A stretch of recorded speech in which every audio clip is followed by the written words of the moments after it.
देखिए, हम पटना में शंभू हॉस्टल के ठीक बाहर खड़े हैं। नीट छात्रा इसी हॉस्टल में अपने कमरे में बेहोशी की अवस्था में पाई गई थी। अस्पताल में इलाज के दौरान मौत हो गई। परिजन आरोप लगा रहे हैं कि रेप कर हत्या की गई।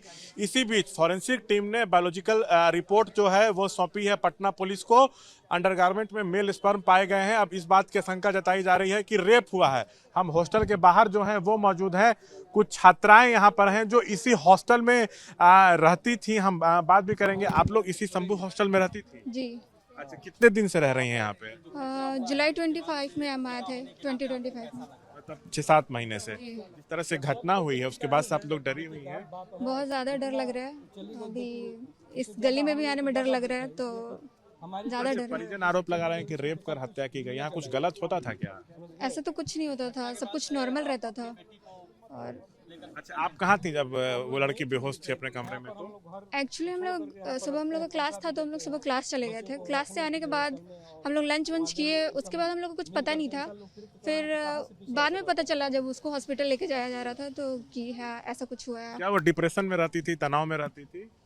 उनके बारे में तो हम जानते नहीं है, उनको कभी देखा भी नहीं था हमने। अच्छा, लेकिन आप इसी हॉस्टल में रहती थी। आपके हिसाब से यहाँ सब कुछ नॉर्मल चल रहा था, कुछ गलत नहीं होता था? नहीं, सब कुछ नॉर्मल था। लेकिन जिस तरह से घटना हो गई आप लोग डरी हुई हैं। आप अभी क्या यहाँ पहुंची हैं? क्यों पहुंची हैं? अभी सामान है हमारा तो लेना है, एग्जाम्स हैं तो पढ़ाई। यहाँ अब नहीं रहना है? नहीं, यहाँ नहीं रह सकते हम। अच्छा, आप बच्ची के परिजन? जी, पिताजी हैं मेरा। जी, जिस तरह से घटना हो गई, आपकी बेटी भी इसी हॉस्टल में रहती है, तो अब यहाँ नहीं रहने देंगे? हम कभी भी नहीं रहने देंगे ऐसे हॉस्टल में। यहाँ पर कोई सेफ्टी नहीं है, बच्चों का कोई एथी नहीं है, तो हम काहे के लिए रखेंगे। परिजन कह रहे हैं कि रेप कर हत्या हुई है। आप लोग को क्या लगता है कि यहाँ सब ठीक चल रहा था या गड़बड़ हुआ है? अब देखिए क्या हो रहा था, ये तो आए दिन की बात हुई है, तो हम लोग घर से क्या अंदाजा लगा सकते हैं कि क्या हुआ है क्या नहीं हुआ। लेकिन आप बच्ची को नहीं रखेंगे? तो हम लोग नहीं रखेंगे, अपना सामान लेने आए हैं।